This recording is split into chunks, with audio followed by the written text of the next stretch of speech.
কুয়াশায় ঘেরা এই শহর, ঢাকা শহরের পার্শ্ববর্তী। আমি সকাল 5টাতে কাজ শুরু করছি। সকাল 5টাতে ফজর নামাজ পড়ে কাজের উদ্দেশ্যে।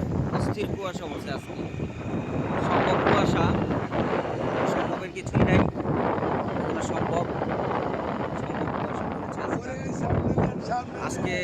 কুয়াশায় সামনে কি মানে দেখা যাচ্ছে, তারপর সামনে অতিরিক্ত সামনে দেখা যাচ্ছে না। এতদিন দেখাচ্ছি ভয়াবহ পরিস্থিতি কুয়াশায়।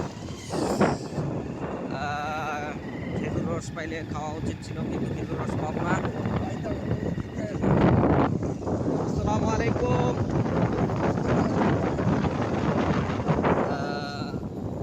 চাঁদপাড়ার ওদিক দিয়ে আসলে পাওয়া যেত খেজুর রস, একদম বরাবর রোডে। পত্র লাগিয়েছে